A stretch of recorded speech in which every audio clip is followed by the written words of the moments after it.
Japan के साबिक वज़ीर आज़म शिंजो आबे का इंतकाल। इलाज के दौरान अस्पताल में तोड़ा दम। सुबह 8 बजे आबे पर इंतखाबी रैली के दौरान हुआ था जानलेवा हमला।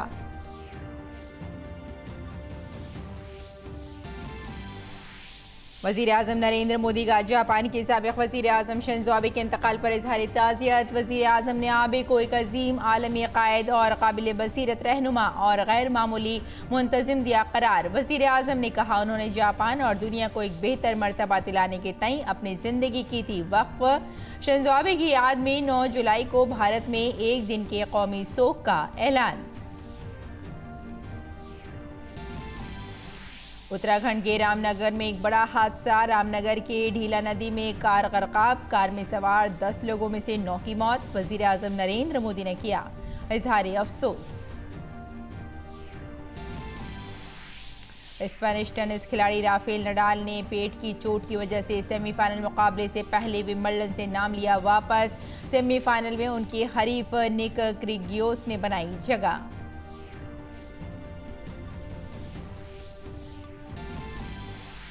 ट्यूनिस की ओंस जोर और कजाकिस्तान की एलिना राकीना ने विंबलडन के खवातीन सिंगल्स के फाइनल में बनाई जगह। ओंस जोरो विंबलडन के फाइनल में जगह बनाने वाली जिबूर पहली ट्यूनिस की खिलाड़ी बनी।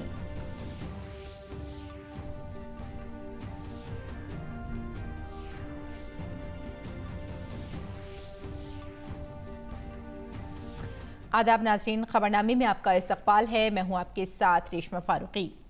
तफसील से खबरों पर नजर डालते हैं। जापान के साबिक वज़ीर आज़म शिंजो आबे गोली लगने से उनकी मौत हो गई। नारा शहर में एक शख्स ने उन पर पीछे से फायरिंग की, जिसके बाद उन्हें अस्पताल में दाखिल कराया गया था, लेकिन उन्हें बचाया नहीं जा सका। जब शिंजो आबे पर हमला हुआ तो वो एक छोटी सी इंतखाबी रैली से खिताब कर रहे थे। बताया गया है कि गोली लगने के बाद उन्हें दिल का दौरा पड़ा, जिसके बाइस वो इंतकाल कर गए। ये इत्तला NHK चैनल के हवाले से सामने आई है। शिंजो आबे को गोली लगने के बाद फौरी तौर पर अस्पताल में दाखिल कराया गया, जहां उनका तकरीबन 4 से 5 घंटे तक इलाज किया गया। ताहम डॉक्टर उन्हें ना बचा सके। उन पर होने वाले इस हमले की हर तरफ मजम्मत की जा रही है और दुनिया के तमाम बड़े लीडरों ने भी उनकी जल्द सेहतयाबी की दुआ की थी, लेकिन ऐसा नहीं हो सका। बताया जाता है कि हमलावर ने शिंजो आबे पर पीछे से 2 गोलियां चलाई, जिसके बाद आबे ज़मीन पर गिर गए। वहां मौजूद लोगों ने भी शिंजो आबे को CPR देने की कोशिश की, जिसके बाद उन्हें हेलीकॉप्टर के जरिए नाजुक हालत में अस्पताल ले जाया गया था। हमलावर की शनाख्त 41 साला तेत्सुया यमगमी के तौर पर की गई है, जिसे पुलिस ने जाए वक़ू से ही गिरफ्तार कर लिया था। वज़ीर आज़म नरेंद्र मोदी ने जापान की वज़ीर आज़म की मौत पर गहरे रंजो गम का इज़हार किया है। वज़ीर आज़म ने अपने ट्विटर पैगाम में लिखा, मैं अपने एक अजीज़ दोस्त शिंजो आबे के इंतकाल पर सदमे में हूँ और गमज़दा हूँ। वो एक अजीम आलमी सियासतदान, एक बेहतरीन कायद और मुंतज़िम आला थे। उन्होंने अपनी ज़िंदगी जापान और दुनिया को एक बेहतर जगह बनाने के लिए वक्फ कर दी थी। उन्होंने ये भी लिखा कि शिंजो आबे के साथ अपनी वाबस्ता ताल्लुकात को याद करते हुए वज़ीर आज़म ने एक और ट्वीट किया, जनाब आबे के साथ मेरी रफ़ाकत कई बरसों पुरानी है। मैं शिंजो आबे को गुजरात के वज़ीर आला के दौर से जानता हूँ और मेरे वज़ीर आज़म बनने के बाद भी हमारी दोस्ती बरकरार रही। मईशत और आलमी उमूर पर उनकी सियासी बसीरत ने हमेशा मुझ पर गहरे नुक़ूश छोड़े हैं। वज़ीर आज़म नरेंद्र मोदी ने एक और ट्वीट में लिखा कि अपने हालिया दौरे जापान के दौरान मुझे जनाब शिंजो आबे से दोबारा मुलाकात करने और मुख्तलिफ उमूर पर तबादला ख्याल करने का मौका मिला। वो हमेशा की तरह मुज़क्किर और दूररस थे। मुझे क्या पता था कि ये हमारी आखिरी मुलाकात होगी। उनके ख़ानदान और जापानी अवाम के तई मेरी दिली ताज़ियत है।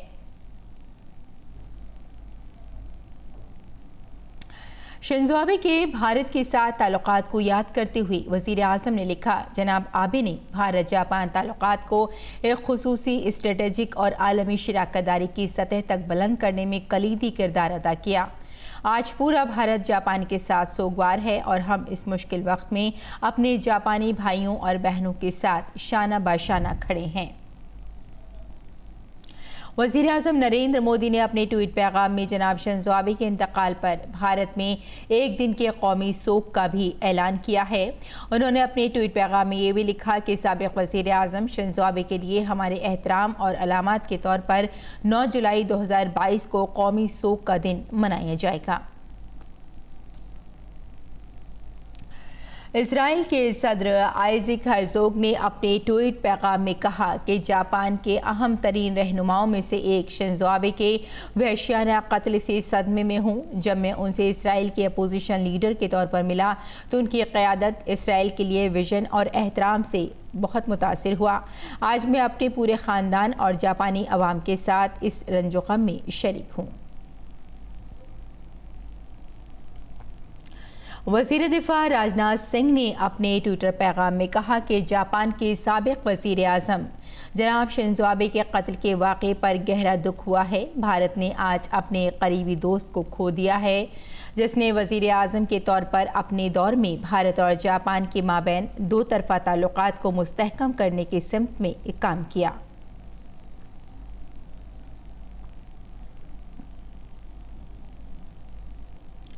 शिंज़ो आबे के इंतकाल से पूरी दुनिया सदमे में है। दर हकीकत साबिक़ जापानी वज़ीर आज़म शिंज़ो आबे के भारत के साथ ताल्लुक़ात बहुत ख़ास रहे हैं। साबिक़ जापानी वज़ीर आज़म शिंज़ो आबे और भारतीय वज़ीर आज़म नरेंद्र मोदी के गहरे दोस्त रहे हैं। शिंज़ो आबे के अब तक के सफ़र पर आइए एक नज़र डालते हैं। शिंज़ो आबे 21 सितंबर 1954 को जापान के दारुल हुकूमत टोक्यो के शहर शिंजुकू में पैदा हुए। शिंज़ो आबे की उम्र 67 बरस थी।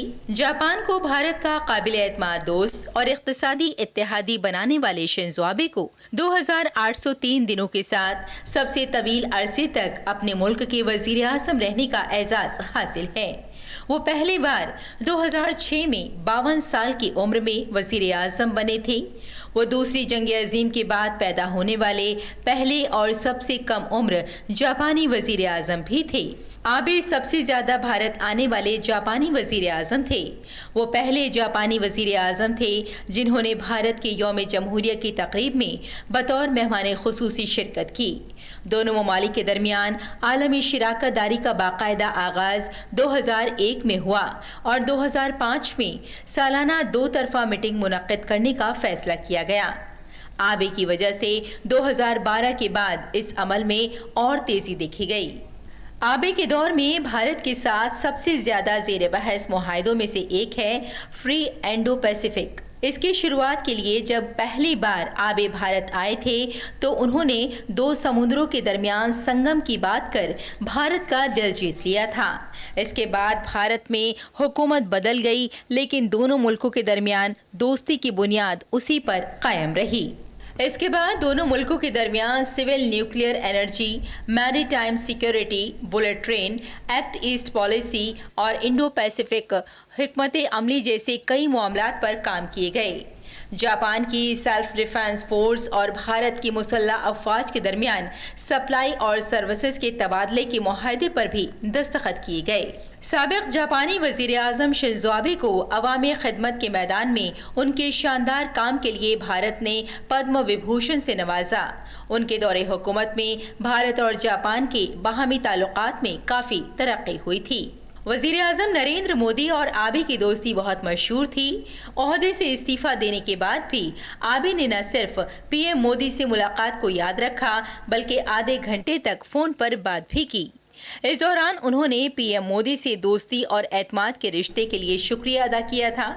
वज़ीर आज़म मोदी ने आबे की कोशिशों को भी तारीफ की और एक दूसरे की मुलाकातों को याद किया।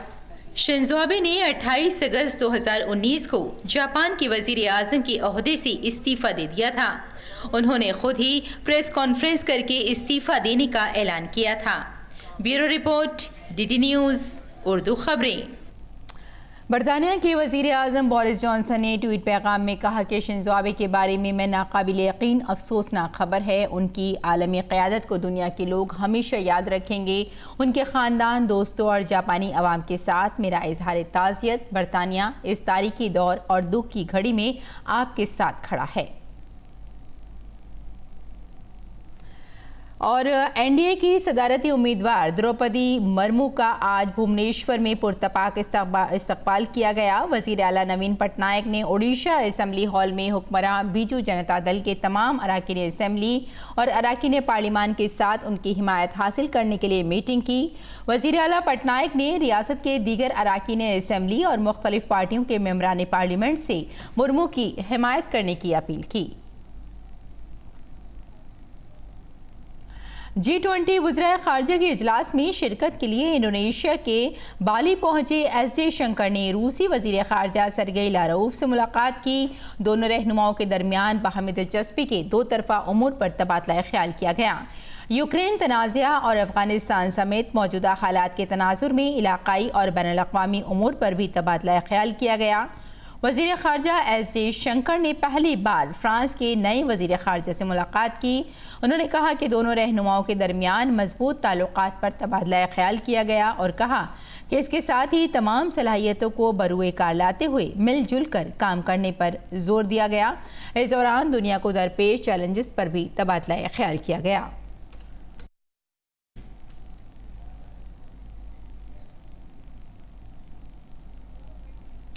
काबिल ज़िक्र है कि एस जयशंकर ने चीनी वज़ीर ख़ारजा वांग यी से मुलाकात के दौरान मशरक़ी लद्दाख में लाइफ ऑफ एक्चुअल कंट्रोल के साथ तमाम ज़ेर इल्तिवा मसाइल के जल्द हल पर जोर दिया। जुमेरात को इंडोनेशिया के शहर बाली में एक मुलाकात के दौरान वज़ीर ख़ारजा ने सरहदी इलाक़ों में अमन की बहाली के लिए बाकी तमाम इलाक़ों से अफवाज के इनखला की ज़रूरत पर जोर दिया।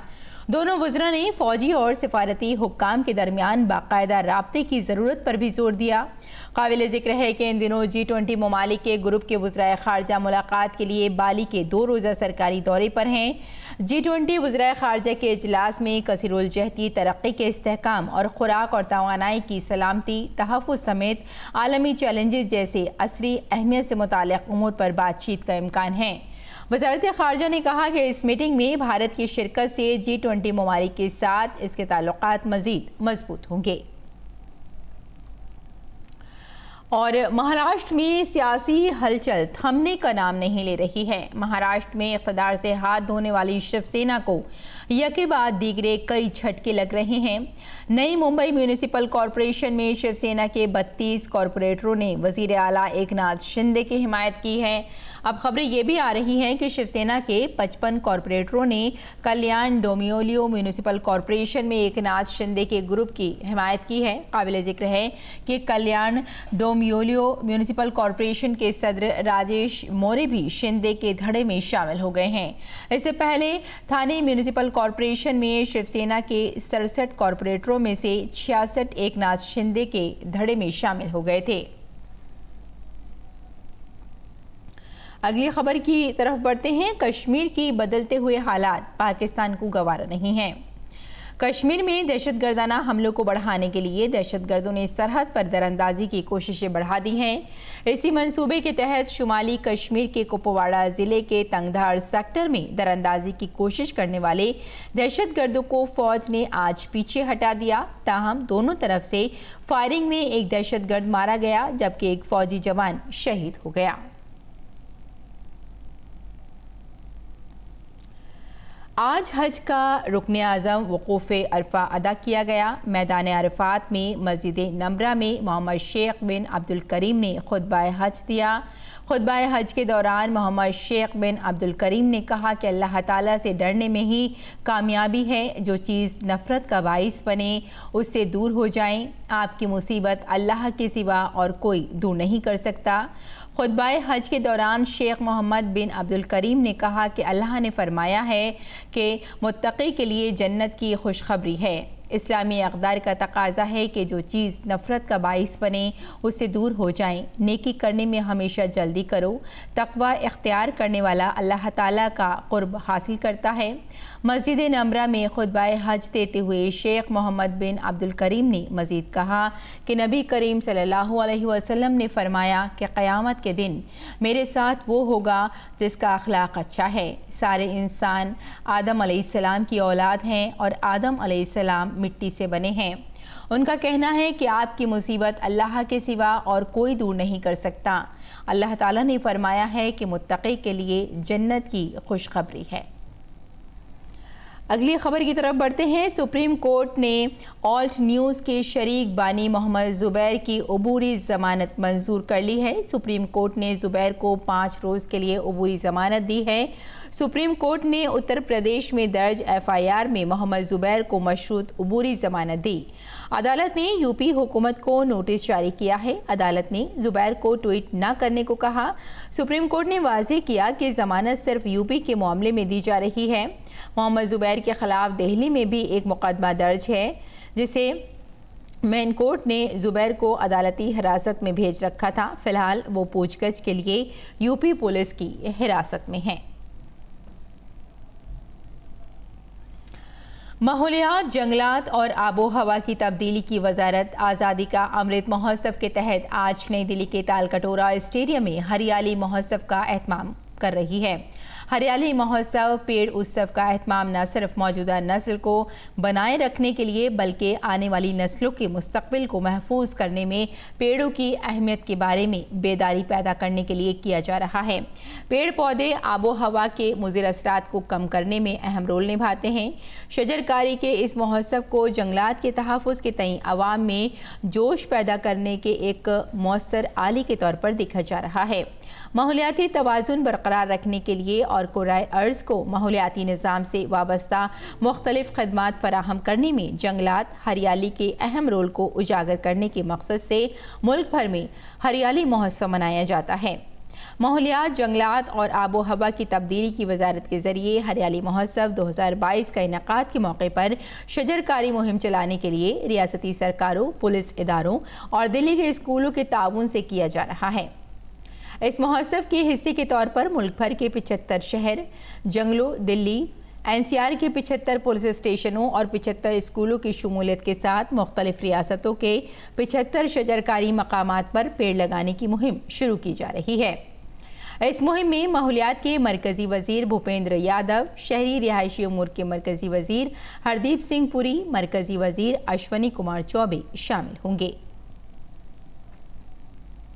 बोरिस जॉनसन ने बरतानिया की वज़ीर आज़म के ओहदे से इस्तीफ़ा दे दिया है। इससे पहले उनके 3 काबीनी अरकान समेत 40 से ज़ायद वज़रा और मुआविन उनके इस्तीफ़े का मुतालबा करते हुए सरकार से मुस्तैफ़ी हो गए थे, जिसके बाद से स्कैंडल से घिरे जॉनसन अलग थलग पड़ गए थे। कंजरवेटिव पार्टी के लीडर की मुख्तलिफ मामलात पर उनकी काबीना के अरकान ने नुक्ताचीनी की और कहा कि अब उनके जाने का वक्त आ गया है। दबाव के आगे झुकते हुए जनाब जॉनसन ने डाउन स्ट्रीट के बाहर ऐलान किया कि वो कंजरवेटिव पार्टी के लीडर के ओहदे से इस्तीफ़ा दे रहे हैं, लेकिन जब तक पार्टी उनका जानशी मुंतखब नहीं कर लेती वो वज़ीर आज़म के तौर पर बरकरार रहेंगे। जॉनसन ने कहा कि अब ये बात अच्छी तरह वाज़ेह हो चुकी है कि कंजरवेटिव पार्टी के MPs एक नया लीडर चाहते हैं। उन्होंने कहा कि नए लीडर के इंतखाब का अमल अब शुरू कर देना चाहिए। एक ट्वीट में कंजरवेटिव पार्टी के नायब चेयरमैन जस्टिन टॉमलिंसन ने कहा कि जॉनसन का इस्तीफ़ा नागुज़ीर था। लेबर पार्टी ने कहा कि जॉनसन वज़ीर आज़म के तौर पर बरकरार नहीं रह सकते। अगर ऐसा हुआ तो वो पार्लियामेंट में अदम एतमाद की तहरीक चलाने की कोशिश करेंगे।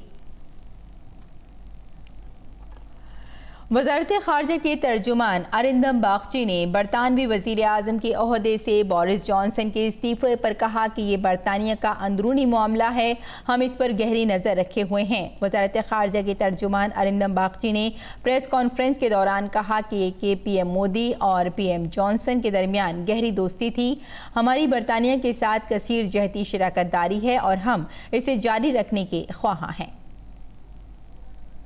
Prime Minister Boris Johnson and Prime Minister Modi have had enjoyed a very close friendship. But on the larger issue, I think, look, as UK as an important strategic partner with whom we have a multifaceted partnership and relationship, I think it is important that that this will continue. We hope it's based on links at various levels between our two peoples as well as on various other verticals that we discuss as part of our strategic partnership. So we look forward to continuing with that. Ukraine के सदर Vladimir Zelensky ने Johnson के इस्तीफे के बाद कहा कि Kyiv ने एक बड़ा बैनुल-अक़वामी हामी खो दिया है। जुमेरात को अपने खिताब में यूक्रेन के सदर ज़ेलेंस्की ने कहा कि यूक्रेन को बरतानिया की हिमायत जारी रहने की उम्मीद है और यूक्रेन के मफादात के तहफ़्फ़ुज़ पर जॉनसन का शुक्रिया अदा किया।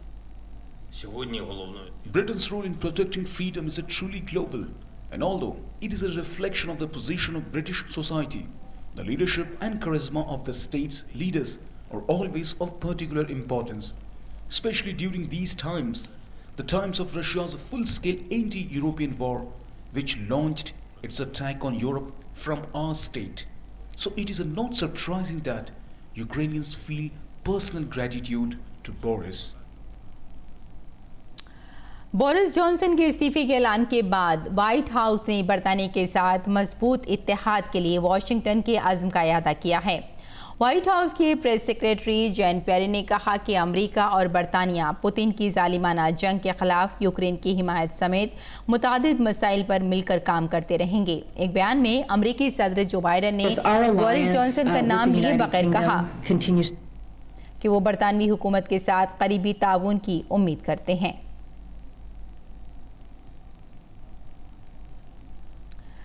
फिल्म काली के पोस्टर तनाज़े पर वज़ारत ख़ारजा की जानिब से एक बयान जारी किया गया है। वज़ारत ख़ारजा के तर्जुमान अरिंदा बागची ने जुमेरात को कहा कि फ़िल्म की स्क्रीनिंग नहीं हो रही है। वहीं ओटावा में हमारे हाई कमीशन ने एक बयान जारी किया है। उनके इस बयान के बाद तकरीब के मुंतज़मीन ने अपनी जानिब से माज़रत भी की है। उन्होंने कहा कि अब इसे वहाँ नहीं दिखाया जा रहा है। हाई कमीशन ने एक्चुअली ओटावा में कुछ स्टेटमेंट दिया था। हमने देखा था कि ऑर्गेनाइजर्स वहाँ पे जो है दो ऑर्गेनाइजर्स दोनों ने स्टेटमेंट जारी की थी एक्सप्रेसिंग रिग्रेट। एफआईआर की बात वो डोमेस्टिक है, उसमें फॉरेन पॉलिसी कोई का मुद्दा इमीडिएट नहीं है। हमने ये इशू कैनेडियन अथॉरिटीज से भी हमने कहा था कि इसमें आप ऐसे प्रोवोकेटिव मटेरियल को कुछ एक्शन ले, और दोनों ऑर्गेनाइजर्स ने भी इवेंट ऑर्गेनाइजर्स ने भी अपॉलॉजी जारी की है और वहाँ पे आई थिंक वो हटा भी दिया गया है और वो स्क्रीन नहीं हो रहा है। और श्रीलंका के इक़्तिसादी बहरान के दरमियान सैकड़ों बुद्ध राहिबों ने कोलंबो में पुरअमन एहतजाज करते हुए इस अज़्म का इजहार किया कि जब तक राजा पाक से हुकूमत गिर नहीं जाती वो अपना एहतजाज जारी रखेंगे। इससे कबल उन्होंने हुकूमत से बुद्ध राहिबों की तजावीज़ पर अमल दरामद का मुतालबा किया था। इक़्तिसादी बदइंतज़ामी और कोरोना बहरान की वजह से नकदी बहरान का सामना कर रहे इस मुल्क के लोग बुनियादी अशिया की अदायगी से कासिर हैं। फ़िलहाल श्रीलंका दहाइयों में अपने बदतरीन इक़्तिसादी बहरान से दोचार है। मरकज़ी बैंक की जानिब से कीमतों पर लगाम लगाने के लिए अपनी अगली पॉलिसी के ऐलान में शरहों में इजाफे की उम्मीद है। साथ ही वज़ीर आज़म रानिल विक्रमासिंघे ने पार्लियामेंट को इक़्तिसादी बहरान का सामना करने के लिए पार्लियामेंट को आइंदा के मंसूबों की इत्तला दी। और साउथहैम्पटन में खेले गए 3 T20 मैचों की सीरीज़ के पहले मैच में भारत ने इंग्लैंड को 50 रन से शिकस्त दे दी है। टॉस जीतकर पहले बैटिंग करते हुए भारत ने 20 ओवर्स में 8 विकेटों के नुकसान पर 198 रन बनाए। हार्दिक पांड्या ने 51 रन की शानदार इनिंग्स खेली। जवाब में इंग्लैंड की टीम 19.3 ओवर्स में 148 रन पर ढेर हो गई। बल्लेबाजी के बाद हार्दिक ने गेंदबाजी में भी बेहतरीन कारकर्दगी दिखाई और 4 ओवर में 33 रन देकर 4 विकेटें हासिल की। इस जीत के साथ ही टीम इंडिया ने T20 सीरीज़ में 1-0 की बढ़तरी हासिल कर ली है। टीम इंडिया ने एजबेस्टन टेस्ट में शिकस्त का बदला भी ले लिया है। भारत की जानिब से सबसे ज़्यादा हार्दिक पांड्या ने 51, सूर्या कुमार यादव ने 39, दीपक हुड्डा ने 33 और कप्तान रोहित शर्मा ने 24 रन की इनिंग खेली। वहीं अक्षर पटेल ने 17 और विकेटकीपर बल्लेबाज दिनेश कार्तिक ने 11 रन की इनिंग खेली। इंग्लैंड की जानिब से मोइन अली और क्रिस जॉर्डन को 2-2 विकेटें हासिल हुई। हदफ का ताक़ुब करते हुए इंग्लैंड की शुरुआत अच्छी नहीं रही। कप्तान जूस बटलर पहले ही ओवर में आउट हो गए। इंग्लैंड की जानिब से मोइन अली ने सबसे ज़्यादा 36 रन, हैरी ब्रोक ने 28 और जॉर्डन ने 26 रन की इनिंग खेली। भारत की जानिब से हार्दिक पांड्या ने 4 विकेट जबकि चहल और अरशद ने 2-2 विकेट हासिल किए। हार्दिक पांड्या को प्लेयर ऑफ द मैच के अवार्ड से नवाजा गया। और स्पेन की टेनिस खिलाड़ी राफेल नडाल ने विंबलडन टेनिस ग्रैंड स्लैम से हटने का फैसला किया है। 22 बार के ग्रैंड स्लैम चैंपियन नडाल का सेमीफाइनल में ऑस्ट्रेलिया के निक क्रिगियोस से होना था। नडाल ने ये फैसला पेट में चोट के बायस किया है। उन्होंने इस साल के शुरू में ग्रैंड स्लैम, ऑस्ट्रेलियन ओपन और फिर फ्रेंच ओपन दोनों जीते थे। उन्हें विंबलडन में भी फतेह का मजबूत दावेदार समझा जा रहा था। क्वार्टर फाइनल में नडाल का मुकाबला अमेरिका के टेलर फर्टर से हुआ और इस मैच के दौरान नडाल जख्मी हो गए थे। एक वक्त तो ऐसी सूरत हाल थी कि लगता था कि वो मैच ही छोड़ देंगे। उनके वालिद ने भी स्टैंडर्ड से मैच छोड़ने का इशारा दिया था। नडाल ने हिम्मत नहीं हारी और खेलते रहे। उन्होंने ये मैच 5 सेट्स में जीतकर सेमीफाइनल में जगह बनाई थी। मर्द जुमरे के दूसरे सेमीफाइनल में आज सर्बिया के नोवाक जोकोविच का मुकाबला बर्तानिया के कैमरून नूर से होगा। ट्यूनिस के ओंस जोबूर और कजाकिस्तान की अलीना रिबाकीना ने खवातीन के सिंगल्स जुमरे के फाइनल में जगह बना ली है। गुज़िश्ता रोज़ खेले गए सेमीफाइनल में ओंस जोबूर ने जर्मनी के तजान मारिया को 6-2, 6-3, 6-1 से शिकस्त दी, जबकि अलीना रबाकीना ने सिमोना हालेब को 6-3, 6-3 से शिकस्त देकर विंबलडन के फाइनल में रसाई हासिल की।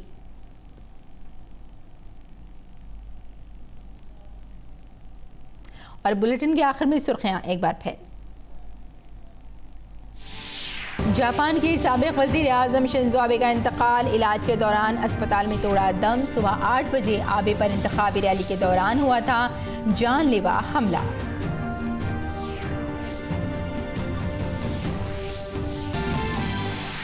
वज़ीर आज़म नरेंद्र मोदी का जापान के साबिक वज़ीर आज़म शिंजो आबे के इंतकाल पर इज़हार ताज़ियत। वज़ीर आज़म ने आबे को एक अज़ीम आलमी क़ायद और काबिल बसीरत रहनुमा और गैर मामूली मुंतज़िम दिया करार। वज़ीर आज़म ने कहा, उन्होंने जापान और दुनिया को एक बेहतर मर्तबा दिलाने के तय अपनी ज़िंदगी की थी वक्फ़। शिंजो आबे की याद में 9 जुलाई को भारत में एक दिन के कौमी शोक का ऐलान।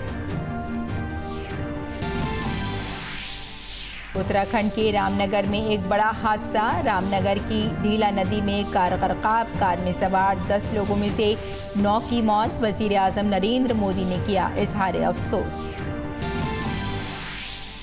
स्पेनिश टेनिस खिलाड़ी राफेल नडाल ने पेट की चोट की वजह से सेमीफाइनल मुकाबले से पहले विंबलडन से लिया नाम वापस। सेमीफाइनल में उनके हरीफ निक क्रिगियोस ने बनाई जगह।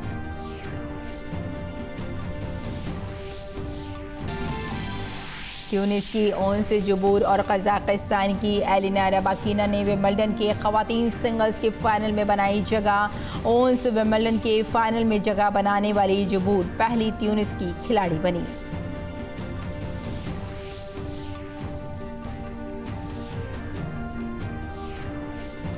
तो नाज़रीन, खबरनामे में फिलहाल इतना ही। इजाज़त दें, आदाब।